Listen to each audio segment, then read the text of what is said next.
Yun na, basta. Okay, so una, nirefund natin yung USBs. Parang taas. Nirefund natin yung USB. Yung unang Apple Pen na Apple Pen Pro. Kasi compatible or gumagana lang siya dito sa Mini 7 natin. Ang plano dapat sa iPad ko, do sa iPad ni Bekbek, or para rin dito, kaso hindi nga gumagana. So, ang nangyari, nirefund natin, tapos bumili tayo nito. Nag-check ako, compatible din dapat yung second gen, which is magnet type din dapat siya at hindi mo na charge. Pero for some reason, nagkakaubusan. At ewan ko kung ano nangyari, wala akong mabilan sa Shopee, Lazada, kahit yung sa online, sa Amazon, mga eBay. Di ko alam kung bakit nagkakaubusan nun, or baka nung time na nabili ako nito. Pero anyway, USB-C, so ito yung third gen pala. So yung first gen, and then yung second gen, which is yun nga yung tawag dito, yung magnetic na rin, and then ito yung third gen, and then yung fourth gen, yun na nabalik natin. Okay. So kung na-refund, yes, na-refund. Kung gaano katagal, hindi ko pa na-check, pero lumabas naman is mare-refund na siya. Again, pwede naman refund yun. Again, as long as wala naman physical damage. At saka, yun nga, hindi siya compatible eh. Okay. Yan. So, paano yung na-refund process? Nirefund ko lang yun sa app. Tapos, nabalik naman. Okay, so punta na tayo dito. Good thing di natin sinira yung box. Okay. So, sa same shop naman ako bumili. Pero kasi, eto, binili natin to sa Shopee. Yung isa sa Lazada. Bakit? Kasi sa Shopee or sa Lazada, nung binili natin yun, yung Pencil Pro, parang ang laki ng discount eh. Parang mga 2 something eh. Tapos yung lumabas, yung naghanap na ako nung second gen, walang available. Pero nakita itong Type-C, parang halos 1,000 plus yung difference. So kaya nag-Shopee na tayo. Anyway, so ayan. Original price pala niya is 5,000. Nakuha natin ng 3 something. Basta less than, hindi ko pa nga dapat bibilin kasi may nabasa akong comment. Nakuha niya lang daw ng 2,800. Pero kasi nakuha natin to ng 3 something din eh. Halos 4,000. Pero wala eh. Walang lumalabas na walang lumalabas na voucher eh. Again, siguro baka nung time lang na naghanap ako, baka malay nyo. Pag bumili kayo or bibili na kayo, may voucher. Okay. So ganito talaga yung plastic niya. Nag-legit check naman ako, legit naman yung app. may nagkakaliguan lang doon. Okay. Ay, nasira na natin yung plastic. Pero okay lang, feeling ko magagana na naman to. Yan. Okay. So, yan. Apple Pencil. Picture lang natin. Thumbnail lang natin ng ganyan. Okay. So, ano yung difference niya? Ito lang yung medyo, hindi ko alam kung magiging hassle. Kasi, hassle na hindi ko siya dinidikit lang at nagko-connect agad. Kasi ito, kailangan mo i-connect using Bluetooth. Using wired connection. Kung may kasama bang wired cable, tignan, malalaman natin. So, open lang natin yan. Tinatakpan ko lang kasi may serial eh. Okay. Okay. Hila lang. Boom.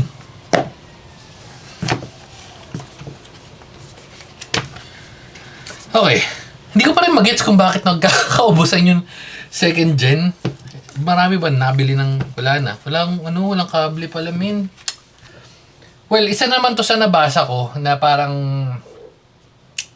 nagiging issue nila is hindi nag-prepare. Ito na yung sa comment mismo ng ng mga users na nakabili. Sinasuggest nila is bumili or gamitin yung original na kable ng kasama ng iPad or nung iPad, yung device na ginagamit mo. Okay. So, yun lang yun.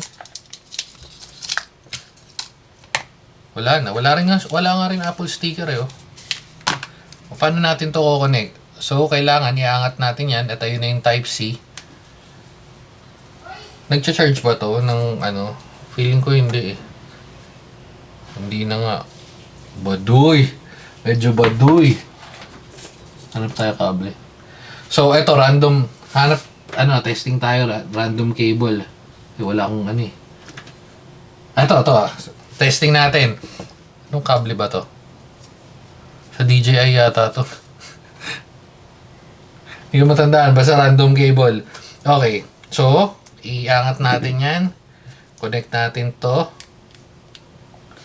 Tapos, lagay natin dito. Kasi ganun yung pag-prepare. Or para gumana. Oops. Okay. So, yun. May lumabas na Apple Pencil. Nag-charge? Yes, nag-charge. Okay. Punta tayo ng Bluetooth. Wala na dito. Wait lang.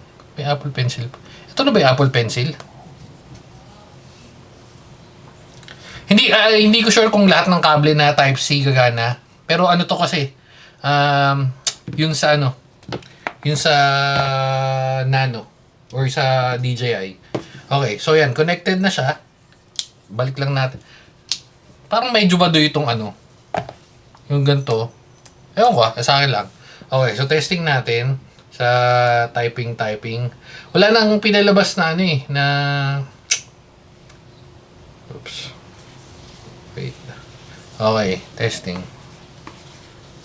Okay. So, paano mag-off? Mag-off siya ng kusa. Ganun lang kasimple, testing. Okay. So, gumana naman siya. Ngayon, kung gagana ba siya, i-unpair ko lang. Disconnect lang natin dito. Forget.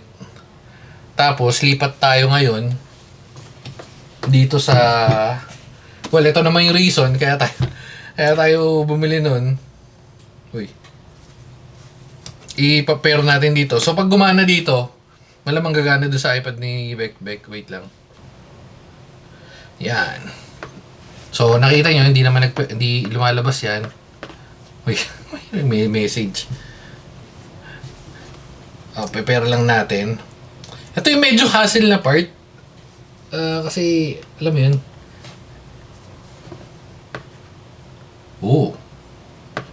Ayun, lumabas. Apple Pencil. Continue. Test. So, basta na-pair mo na yan, pwede mo na itong tanggalin. Tapos, minimize mo lang yan. Or do not disturb lang. Ang daming lumalabas eh. Okay, balik tayo dito. Testing. Okay. Continue. So, punta na tayo dito. Testing tayo. Magdodrawing na naman tayo ng ano, no? Malupit na drawingan. Oh. Ewan ko na drawing niya na to. Tapos, may palayan yan. Oh. Nagkakaskas yung ano ko. Kailangan magpalit ng tempered. Siyempre, pag may palayan kang ganyan, anong kasunod yan? Maglalagay ka ng bundok, syempre, di ba? Maglalagay ka ng 2 bundok dyan.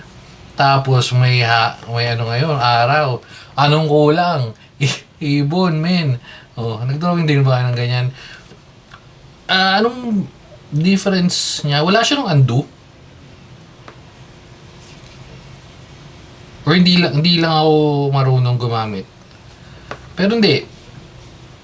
Swabe naman eh.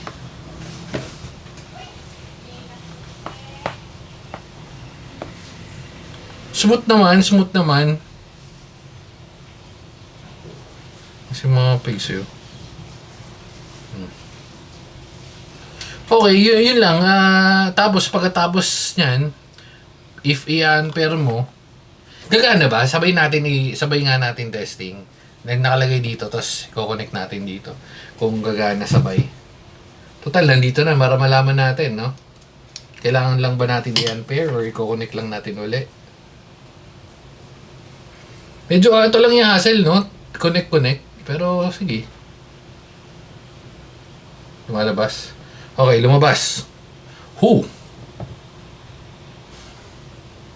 Ganun din. In short, parang ganun din. Ito, lumabas. Nag-connect na rin. Okay. So, nag-connect na tayo. Medyo hassle yung part na... Ewan ko, sa akin ha. Ayan. Okay, so connected na siya. So, paano ko lilipat dito ngayon? Ayun no, kailangan i-plug. Pero gumagana siya, palipat-lipat. Yun nga lang, yun yung pinaka-hassle is i-connect mo using ganito. Siguro if may mabibili, well, kasi mas mahal eh. Mas mahal ng mga 2,000, 3,000. Pero if may mabibili kayong ganito, yung second gen, if hindi ko medyo older model yung iPad nyo, siguro siguro mas recommended ko yun if may budget pero if hindi naman at okay lang naman sa'yo mag-connect ng kable, yan okay naman smooth naman pero if hindi, meron nga mas mga budget type which is yung mga Godok, ang dami na yung Ugreen actually meron din, pero hindi ko lang yung Ugreen kasi parang gumana sa akin ng siguro ilang beses ko nagamit, mga 5-4 na beses. Although okay naman, yung battery issue lang, ito talaga feeling ko mas magtatagal to So, mababalikan natin to after a year, tingnan natin kung okay pa rin. Pero, ayan. Pero, if iisipin mo, yung presyo nito, sabihin natin, nabili natin to ng 4,000, yung mga Class A na Apple Pencil, naglalaro ng 1,200, 1,500, parang bibili ka ng 2-3 ganun, mas okay ba yun? Kasi parang bibili ka ng brand new for this year, sa second year, third year. Ewan ko. Pero for peace of mind, siguro, I'll stick with Apple. If again, may budget. If hindi naman, wala naman issue. Feeling ko para sa akin yung mga Class A na, again, yung mga gantong build na nakikita mo sa Shopee. Which is, ayun, check natin na, mabilis lang. Check tayo ng Apple Pencil. Tayo pag nagtatype tayo, Apple Pencil. Ayun, actually, 700 nga lang 700. Ito mahal mahal talaga. Pero nabili natin tong Pro nung may sale ng 6.5 something lang. Ito 700 lang Ito 1.3. So kung anong difference yan, di natin alam unless na may mag-request. Ito nga 600 Pero ang sobrang laking difference nun is yung pag-switch ng device. Usually, itong mga ganito na experience natin, nabili tayo ng Ugreen or Ugreen ba? Parang Ugreen nga before. Gumagana naman, medyo matagal lang pag-pair. Gumagana rin naman agad. Pero, ayun. Again, na lang, depende na lang din sa budget. If hindi naman kaya ma-stretch yung budget at kailangan mo talaga ng Apple Pencil, itong mga to, pwede na yan, palag-palag na yan. If nakaipon, sige, upgrade ka ng ganito. Pero ako, if meron talagang budget, mas recommended ko yung kinoconnect kasi ang bilis nun. If napanood nyo yung isang video, yung Apple Pencil, pagka-connect natin ganyan, after a few seconds, siguro mga 5 seconds or less than that, pagka-connect natin ganyan, lumalabas dito, Apple Connected, tapos yun na yun. And if ililipat natin, if ibabase ko dito, malamang, so i-disconnect mo lang dito, i-connect natin, pagka-connect natin ganyan, magpe-pair na siya ng kusa. Yun maganda seamless experience pagka Apple devices. Anyway, so dahil dyan siguro dito na muna natin tatapusin. Apple Pencil. Kailangan mo rin ba nito? Again, mas recommended ko to. If hindi naman kaya ng budget, again, okay na yung mga nasa Shopee or Lazada. Pero again, para sa akin ito, mas recommended ko to. Medyo pricey pero you get what you pay for naman diba? So, dahil dyan, mabay na guys. Babu.